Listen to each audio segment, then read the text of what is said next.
2024년 2월 7일 가정예배를 하나님 앞에 드리시겠습니다. 기도하십니다. 사랑과 은혜와 긍휼이 많으신 아버지 하나님, 이 시간 기도합니다. 이번 주에는 명절이 있습니다. 설날에 우리가 부모님을 만나서 부모님에게 세배를 드리며 가족들이 만나는 시간입니다. 사랑하는 주의 자녀들이 하나님의 나라에서 모두 부활하여서 그 영광 하나님 나라의 놀라운 축복에 참여하게 하여 주시옵소서. 오늘 예배를 드릴 때 하나님의 말씀이 우리 가운데 우리 귀에 들려오게 도와주시고 마음밭에 떨어져서 결실하여 열매를 맺게 하여 주시옵소서. 아버지 하나님, 세상에 지금 전쟁의 소문이 들려옵니다. 많은 국가에서 지금 전쟁이 벌어져 있고 앞으로 다가도 전쟁의 위험성 속에 놓여져 있는 국가가 굉장히 많습니다. 물론 저희 대한민국도 거기에 들어 있습니다. 아버지 하나님, 바로 이 시대 때에 하나님께서 우리를 구원하여 주시고 우리를 하나님의 나라의 안전한 한국까지 인도하여 주시옵소서. 성령님의 능력을 의지하고 성령님께서 이 시간 저희 사랑하는 가족들에게 은혜를 부어 주시옵소서. 예수님의 이름으로 기도하옵나이다. 아멘. 사도신경으로 신앙 고백하십니다. 전능하사 천지를 만드신 하나님 아버지를 내가 믿사오며 그 외아들 우리 주 예수 그리스도를 믿사오니 이는 성령으로 잉태하사 동정녀 마리아에게 나시고 본디오 빌라도에게 고난받으사 십자가에 못 박혀 죽으시고 장사한 지 사흘 만에 죽은 자 가운데서 다시 살아나시며 하늘에 오르사 전능하신 하나님 우편에 앉아 계시다가 저리로서 산 자와 죽은 자를 심판하러 오시리라. 성령을 믿사오며 거룩한 공예와 성도가 서로 교통하는 것과 죄를 사하여 주시는 것과 몸이 다시 사는 것과 영원히 사는 것을 믿사옵나이다. 아멘.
꼭 교회에 가야 하나요? 많은 분들이 이런 생각을 하고 있는 것 같습니다. 인터넷의 발달과 오래전부터 시작되어진 위성 예배, 이런 예배를 드리다 보니까 과거에는 자기에게 주어졌던 가까운 교회에서 하나님을 열심으로 섬겼습니다. 그런데 이제는 자기가 원하는 교회를 취사 선택할 수 있는 시대가 되었습니다.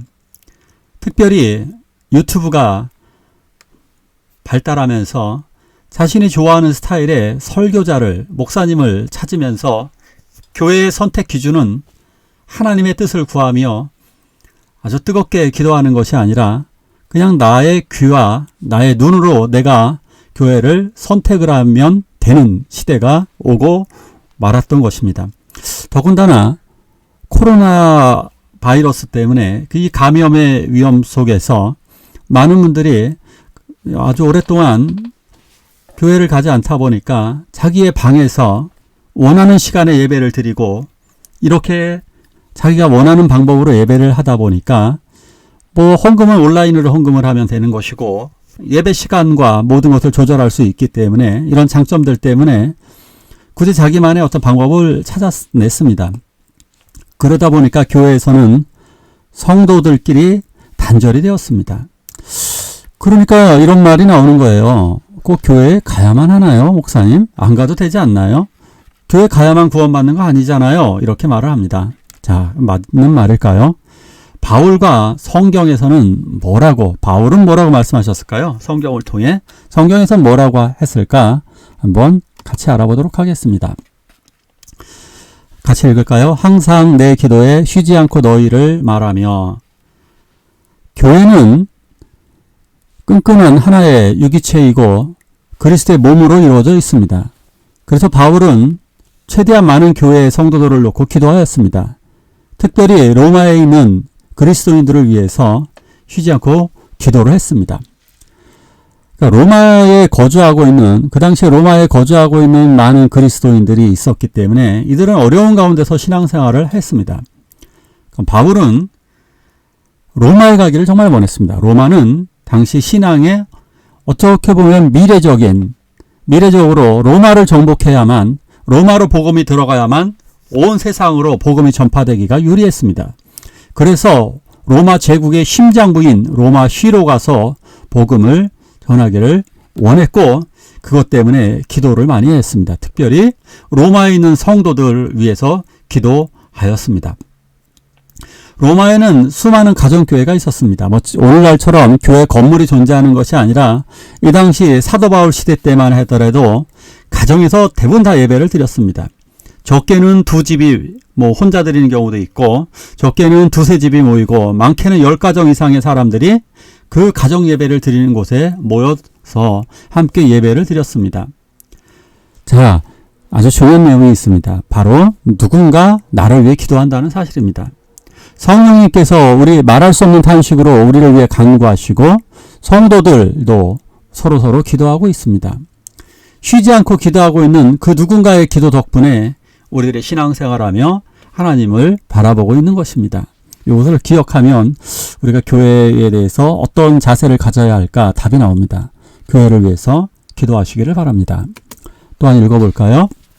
내가 너희 보기를 간절히 원하는 것은 어떤 신령한 은사를 너희에게 나누어 주어 너희를 견고하게 하려 함이니 이는 곧 내가 너희 가운데서 너희와 나의 믿음으로 말미암아 피차 아니함을 얻으려 함이라. 이는 너희 중에서도 다른 이방인 중에서와 같이 열매를 맺게 하려 함이로되. 바울은 어떻게든 로마를 가려고 했습니다. 앞으로도 이 설명을 좀 드릴게요. 바울은 1차적으로는 소아시아에 있는 지금은 터키죠. 터키 지방에 있는 그 교회들을 개척하면서 그 중심으로 복음을 전했습니다. 그러나 효과적으로 복음을 전하기 위해서는 로마에 가기를 간절히 원하셨습니다. 로마 제국의 중심부로 들어가시려고 했었던 것입니다. 그 당시에 이렇게 선교를 간다라고 하는 것은 너무나 힘든 일이었습니다. 저도 캄보디아 선교를 1차 선교 갔을 때 정말 너무너무 힘들어서 많이 울었습니다. 바울이 이 선교를 가는 것은 여행이 아닙니다. 몇 달간 가야만 했고요. 위험했고요. 수없이 많은 길을 걸어가야 됐습니다. 높은 산이 있었고 늑대가 있고 도둑들이 있고 강도들이 처처해 있습니다. 그리고 적대적인 유대인들도 있습니다. 이 바울의 로마로 가는 이 선교의 길은 정말 십자가를 지는 것 같은 굉장한 괴로운 길이었습니다. 자, 그럼에도 불구하고 왜 로마에 가려고 했었던 것인가? 왜 굳이 그 로마에 있는 성도들을 만나려고 했을까요? 그것은 바로 여기 답이 나와져 있습니다. 신령한 은사를 나누어 주기 위함입니다. 신령한 은사가 뭘까요? 로마에서 신앙생활하고 있는 그리스도인들에게 어떤 영적인 풍성한 은사를 나누어 주려고 했었던 것입니다. 이 신령한 은사가 뭘까? 좀 쉽게 간단하게 이 신령한 은사는 바로 이것입니다. 신령한 은사는 세 가지로 말할 수가 있습니다. 영적인 성령의 은사들, 그 성령의 은사들을 공급해 주길 원했습니다. 기도할 때에, 안수 기도할 때에 성령을 받는 사례들이 있죠. 그래서 성령의 은사들을 통해서 하나님을 잘 섬기게 합니다. 예를 들어서 방언이라든가 예언이나 치유의 은사 이런 것들을 통해서 복음 전도를 잘할 수 있도록 만듭니다. 두 번째로 그리스도의 충만한 축복을 받게 합니다. 물론 이것은 물질적인 복이 되기도 하고 화목이라든가 화평이라든가 그리고 평안의 축복을 의미하는 것일 수도 있습니다. 그리고 바울의 말씀을 통해서 크나큰 은혜를 성도들에게 심어 주려고 하셨던 것입니다. 이것이 바울이 말씀하시는 신령한 은사입니다. 이 신령한 은사들, 우리는 이것을 사모하기를 축원합니다. 그러니까 이 신령한 은사를 통해서 그러면 무엇을 하시려는 것이냐? 자세히 또 한번 볼까요? 자, 여기 말씀을 볼게요. 신령한 은사를, 아까 이야기한 그 세 가지를 통해서, 이 신령한 은사들을 통해서 결국 로마에 있는 성도들을 견고하게 하려. 그러니까 믿음이 흔들리지도 않는 견고한 신앙을 주기 위함입니다. 자, 이 영적인 성령의 은사, 그리스도의 충만한 축복, 말씀의 은혜들을 통해서 우리들의 믿음이 흔들림이 없이 견고해집니다. 성령의 은사를 받게 되면 우리들의 믿음이 흔들림이 없이 견고해집니다. 또한 그리스도의 충만한 축복, 여러 가지 축복이 있는데 그 눈에 보이는 물질의 축복도 때로는 있을 수도 있죠. 현실이 바뀌어지는 축복도 있습니다. 예를 들면 이런 건데요. 제가 살았던 곳은 물이 넘치던 그 반지하였습니다. 반지하에서는 그 비가 오고 그러면 물이 2번이나 넘쳐가지고 거기에 물이 들어와서 굉장한 고통을 당한 적이 있습니다. 그런데 지금은 하나님의 은혜로, 하나님의 축복으로 지상으로 이사를 나왔습니다. 그래서 지금은 비가 와도 그렇게 걱정이 되어지지는 않습니다. 자, 이런 일이 벌어지게 되면 이런 것을 하나님의 은혜로 살아간다라고 하는 것을 알게 됩니다. 이 하나님이 충만한 축복을 주셨다는 것을 알게 됩니다. 자, 이러한 것들을 우리가 체험하면서 우리 여러 가지 체험하죠. 돈이 정말 없다가 하나님께서 부어주시는 그런 축복들. 또한 말씀을 들으면서 말씀을 우리가 지속적으로 들으면 우리들의 믿음이 견고해집니다. 흔들림이 없이 견고해집니다. 이것을 우리가 경험하시기를 축원합니다. 자, 두 번째로 같이 읽어볼까요? 너와 나의 믿음으로 말미암아 피차 아니함을 받는다. 자, 이런 영적인 성령의 은사라든가 그리스도의 충만한 축복, 말씀의 은혜를 받게 되면, 그래서 예배 때 그 목회자를 통해 전해주시는 말씀이라든가 우리가 성경을 읽으면서 묵상하면서 은혜를 받게 되면 나의 믿음으로 말미암아 피차 아니함을 받게 됩니다. 오늘 이 말씀을 하신 거예요. 다시 한번 혹시라도 모르실 분들을 위해서 피차 아니함을 얻으려 함이라. 피차, 그러니까 당신과 나, 우리들이 위로를 받게 된다는 것입니다.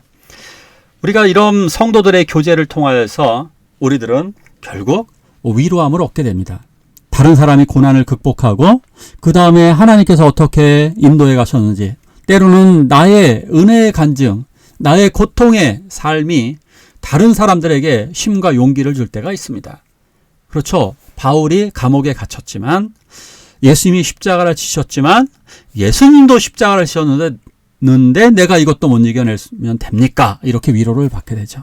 바울 선생님이 감옥에 갇히셔서 저렇게 고통을 당하시는데 우리가 이거 조금 힘들다고 이걸 못 이겨내면 되겠습니까? 뭐 이런 것들에 대해서 우리가 이런 생각을 통해서 안위함, 위로를 받게 됩니다. 자, 세 번째는 또 무엇이 있을까요? 열매를 맺게 하려 함. 다시 한번 또 말씀을 또 볼게요. 여기서 이방인 중에서와 같이 열매를 맺게 하려 함이로되. 열매를 맺게 하려는 것입니다. 그러니까 신령한 이 은사들을 통해서 결국 바울 선생님이 의도한 것은 이건 거죠. 이런 신령한 은사들을 우리가 받음으로 결국 열매를 맺게 하려는 것입니다. 그리스도의 충만한 축복을 우리가 받게 되면 우리는 여러 가지 열매를 맺을 수가 있습니다. 결국 성도들의 교제를 통해서 우리는 성장하게 됩니다. 성도들의 교제, 그러니까 혼자 신앙생활하지 마십시오. 우리 이런 얘기를 하게 되시는 분도 많이 있을 것입니다. 교회가 나에게 상처를 줘. 이런 생각들을, 이런 적도 있을 거예요. 그러나 만약에 그런다면요, 이렇게 하시기를 권해드리겠습니다. 적어도 나에게 상처를 주지 않은 사람들은 학생, 청년, 어린아이가 있습니다. 이들을 챙겨주시고요. 이들을 이끌어주시고 잘 보살펴주세요. 아니면 적어도 내 교회에서 사람들이 나를 미워한다 할지라도 나는 적어도 10명 이상의 성도들을 위해서 기도해 주시기 바랍니다. 아브라함은 자기를 미워하고 막 그런 소돔과 자기하고 아무런 상관도 없는 소돔과 고모라 땅을 위해서 간절히 중보 기도를 하였습니다. 우리가 내가 다녔던 교회의 성도들을 위해서 기도하지 않고서 나에게 상처만 준다? 어떻게 이럴 수 있나요? 내가 완벽한 사람인가요? 그렇지 않죠. 교회분들도 완벽하지 않죠. 그렇기 때문에 기도를 해주셔야 합니다. 그리고 그럼에도 불구하고 내가 선물을 줄 수 있다면 실제 물건으로 선물을 주시는 방법도 좋은 방법입니다. 결국 하나님은 나를 보십니다. 비난은 사탄의 전유물이고 전공입니다. 내가 그들을 비난하고 비판하는 것은 사탄에게 넘어가는 겁니다. 그러나 사랑의 기도, 중보 기도는 하나님의 사람의 전유물인 것입니다. 자, 이렇게 우리들은 이 열매를 맺으면서 결국 이런 열매들을 통해서 우리들은 이 성령의 은사를 통해서 이방인 속에서 첫째가 뭐냐? 성령의 9가지 열매 있죠. 인격의 열매를 맺게 되면서 아름다운 그리스도의 사람, 하나님의 사람, 샘플의 의미를 가지는 것입니다. 두 번째는 우리가 복음의 열매를 맺게 되는 거죠. 이 우리가 받은 성령의 은사와 그리스도의 충만한 축복과 이 말씀의 은혜를 통해서 우리들은 전도의 열매, 생명을 구원하는 위대한 생명의 열매가 맺게 되는 것입니다. 교회에 꼭 가야 하나요? 꼭 교회에서만 신앙생활을 해야 되나요? 자유롭게 하면 안 될까요? 뭐 가능성도 있습니다. 근데요, 잠시 그럴 수는 있어요. 하지만 하나님은 내가 혼자 하는 것을 기뻐하지 않습니다. 왜냐하면 교회는 머리가 예수 그리스도, 그리고 몸이 우리 교회이기 때문에 그렇습니다. 하나님은 아담이 독처하는 것이 좋지 못하여서 하와를 만드셨습니다. 엘리야를 한번 예를 들어볼게요. 엘리야도 혼자 있는 시간이 있었습니다. 그리 시내가에서 까마귀가 불어다주는 빵을 먹고 살았습니다. 자, 그렇지만 계속 그렇게 있었나요? 아닙니다. 결국 엘리야는 사렙다 과부에게 보냄을 받았고 거기에서 떡반죽 그릇에 이적과 그리고 아이를 살리는 이적을 이루게 됩니다. 물론 또다시 힘든 시간이 왔습니다. 갈멜산 사건 이후에 로뎀나무 아래에서 또다시 혼자 거주하며 죽어가면서 하나님 차라리 죽여달라고 그렇게 요청도 했습니다. 얼마나 고통스러웠을까요? 그런데 하나님의 뜻은 아니, 너 혼자 그렇게 있는 것이 아니라 너는 내려가서 너의 제자 엘리사를 세우라고 말씀하셨습니다. 이름까지 지명하셨고, 그래서 엘리야는 하나님의 뜻을 받들어서 선지자 학교를 3군데에 50명씩 3군데를 세워서 선지생도를 양성하게 됩니다. 하나님은요, 교회를 통해 일하시기를 원하십니다. 우리가 한 지체, 한 가족이기 때문입니다. 그러니까 나 혼자만 신앙생활하는 거 우리는 불교도 아니고요. 인도에 있는 그런 종교도 아닙니다. 그러기에 우리가 함께 하나님의 나라 세우시길 원합니다. 하나님이 기뻐하십니다. 일단 교회를 위해서 기도해 주십시오. 함께 기도하실 때 교회를 위해 바울처럼 눈물로 기도하시고 그리고 사랑해 주시길 바랍니다. 교회에는 부족한 사람들이 많습니다. 그러기에 기도와 용서와 사랑이 필요한 것입니다. 우리 한 목소리로 같이 기도하시겠습니다.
주기도문으로 예배를 마치도록 하겠습니다. 하늘에 계신 우리 아버지여, 이름이 거룩히 여김을 받으시오며 나라가 임하옵시며 뜻이 하늘에서 이루는 것 같이 땅에서도 이루어지이다. 오늘날 우리에게 일용할 양식을 주옵시고 우리가 우리에게 죄지은 자를 사하여 준 것 같이 우리의 죄를 사하여 주옵시고 우리를 시험에 들게 하지 마옵시고 다만 악에서 구하옵소서. 대개 나라와 권세와 영광이 아버지께 영원히 있사옵나이다. 아멘.